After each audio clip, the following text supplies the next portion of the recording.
Good evening. The Supreme Court's order yesterday in the Arnab Goswami case has a lot of implications beyond just this one particular case. Justice Chandrachud observed, forget Arnab Goswami for a moment, we are a constitutional court. If we as a constitutional court do not lay down law and protect liberty, then who will? He went on to add, if we don't interfere in this case today, we will walk on the path of destruction. You may differ in ideology, but constitutional courts will have to protect such freedoms. The remarks come in at a time when thousands languish in jails in want of bail. These include, for example, the old and the infirm, people such as 81-year-old Varavara Rao in the Bhima Koregaon case and Father Stan Swami, who has Parkinson's. Both have been denied bail on medical grounds, which raises the question. After the Supreme Court's observations that constitutional courts have to protect freedoms, will this set a precedent in other pending cases? Joining us now, Senior Advocate Kapil Sibal, who was in the Supreme Court in connection with this case. Thanks, Mr. Sibal, very much for being with us. Now, in the context of the case yesterday, the Supreme Court ruled against you, but between having to stick to procedure by letting the case remain in lower courts or rule in the name of freedom, hasn't the Supreme Court actually done something that benefits countless under trials in our country? Oh, absolutely, without any doubt. And I think that we welcome what Justice Chandrachud said in court. The problem, however, is that that when two judges sitting together speak, they speak for the Supreme Court. The question is whether all judges in the Supreme Court will speak with that voice, that one voice, that all of them will protect freedom of citizens when matters come to them. The record of the court in this regard has been somewhat shaky. Just recently, I appeared in a matter for a Kerala journalist who went to Hathras to cover the incident. And he is languishing in jail. And the Allahabad High Court hasn't granted him bail. We filed a 32 petitions. And the Supreme Court didn't sort of grant him bail. I have no quarrel with that. But the question is that if the court really embraces the concept of liberty and feels strongly about it, then the liberty of millions and thousands of citizens is at stake.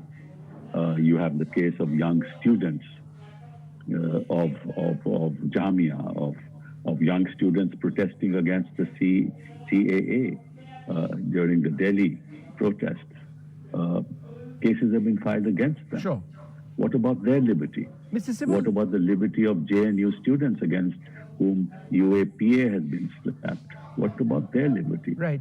What about the liberty of Teltumle? What about the liberty of Stan? What about the liberty of Varavara Rao? What about the liberty of other people who have been involved? No, absolutely. So, and Mr. Sibal, I was going to come to that in a moment, but I'm just trying to understand, and it must be very challenging for you.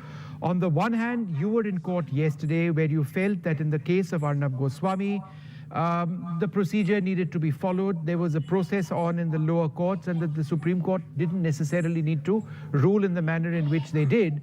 However, you've raised the case of Varavara Rao, you've raised the case of that Kerala journalist as well, where we are talking about freedom and the need for these cases to be taken up by the court. So how do you reconcile, your position in court yesterday and what you are saying here on this program? No, I'm not reconciling. The court has to reconcile their position. The court has to speak with one voice. I remember when I moved for Mr. Chidambaram, yes, at a time when the Supreme Court was not on vacation. Remember, in this particular matter, Supreme Court was on vacation. And the matter was taken up the following day. I have no quarrel with that. But the fact of the matter is, I remember moving for Chidambaram before he was arrested and seeking anticipatory bail. And for 2 days, we tried to get his matter listed, and the registry would not list it. So is Chidambaram's freedom less important than Arnab Goswami's? That's the question that we have to answer. So therefore, why was this case not listed? Why was this case not listed when the court was not even on holiday, not on vacation? So I have no quarrel with Arnab Goswami's case being listed. But the question is that you have to deal with citizens with an equal hand. And that's the question that concerns us today. I'm happy for the Supreme Court granting bail to people, but then that should be done in the context of a policy framework. I mean, people against whom charge sheets are filed. Let me take a political case. Let me take Lalu's case.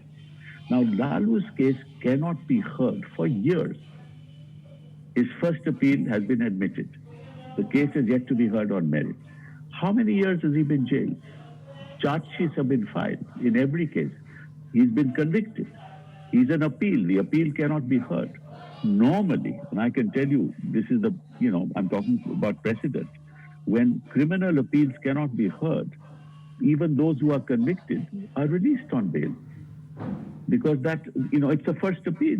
Why is Lalu been languishing in jail? Okay. And when we came to the Supreme Court rejected it. Right. So these are very, very serious issues. Right. No, so Mr. Sibal, let me jump in. When the president of the Supreme Court Bar Association said that thousands of citizens remain in jails, this is stating a fact, languishing for long periods. We have the dates, the numbers. These cases, many of them are listed over weeks, sometimes months, sometimes not. Do you believe, and this is the key question here, do you believe listing the case involving Arnab Goswami and the others on an instant basis was correct?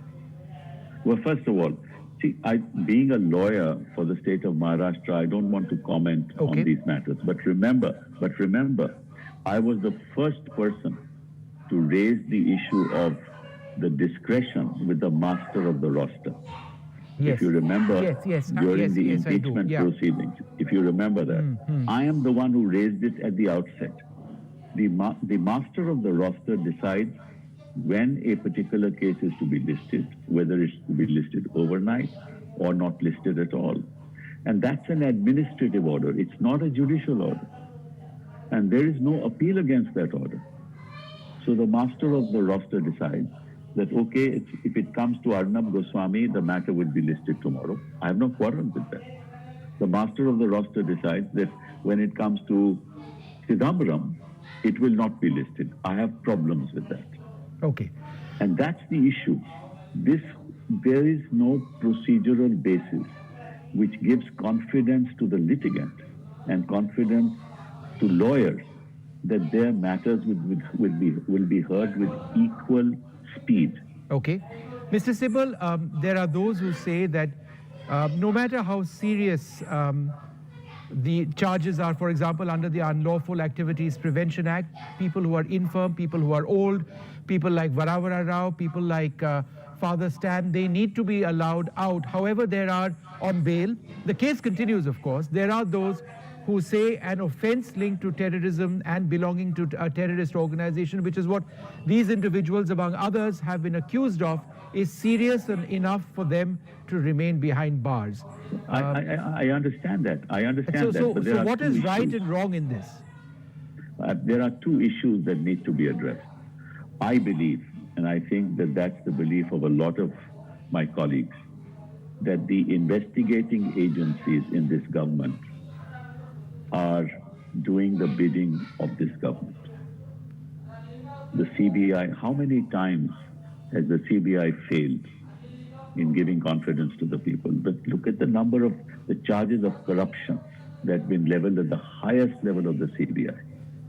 And we know that those who protest against the government, the CBI goes after them, and selectively, depending on who is protesting. Right. Now, if it comes to a government person, and even a minister, who makes certain statements, and you know who I'm talking about, during the course of the Delhi protest, he is not proceeded against. And young students who are protesting, UAPA is slapped against them. Now, I want to ask another question, and I think the nation needs to ask these questions time and again. Do you really think that Stan or Varavara Rao at that age can be a threat to the security of our government? Yeah. The security of the state? In fact, there was Indira Jay Singh was arguing for Varavara Rao today, and I think it's important to repeat what she said in court. And she said, he's bedridden, he is on diapers, he can't control urination, he is with a urine bag, his catheter has not been removed. Is this man going to flee away from justice? It's a question of common sense. At the end of the day, the law is common sense, isn't it? it's not even about fleeing away. Are they threats to the security of the state? Are they terrorists? That's the more fundamental question. Are they seditionists? Are these young people sedition? Remember, the Supreme Court itself has laid down the law on sedition. The law is, if you have a slogan against the government, if you protest against the government, use language against the government, even language which is not acceptable, that itself doesn't amount to sedition under 124A of the Penal Code. What you need to do is an overt act, an act in an attempt, a conspiracy of collecting arms to overthrow a government. Do you think young students of JNU, young students of Jamia, protesters, civil rights activists are collecting arms to overthrow this government? Right. I mean, this is a joke. Right. This is not a serious dialogue that we are having. This is just persecution. Sure. Let me ask you another question. This Indira Jaisingh, who is a colleague of mine, right? She is being proceeded against. Why? Because she is appearing in every case against the government. Yeah. No, and so therefore... Sure. Pista Setalvad. So I'm talking about these investigating agencies who have slapped, UAPA against people. This is only to ensure that this government, the dissent in this government, is throttled.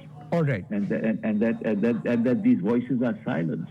That's the issue. And if the court is concerned about liberty, it should really be concerned about the rights of all these people. Okay, fair enough, Mr. Sibal. I think I'm running short on time, but I think what Justice Chandrachud said is a good way of ending. If we don't interfere in this case today, we will walk on a path of destruction. The question is, will courts across this country listen to this? Or will this be applied only on a selective basis? I think that's something that remains unanswered. No, it's not just that. Will the Supreme Court speak with one voice is the more fundamental question. Yeah. All right, sir. Thanks very much for being with us. Thanks very much indeed. We're going to take a short break. More coming up. Stay tuned.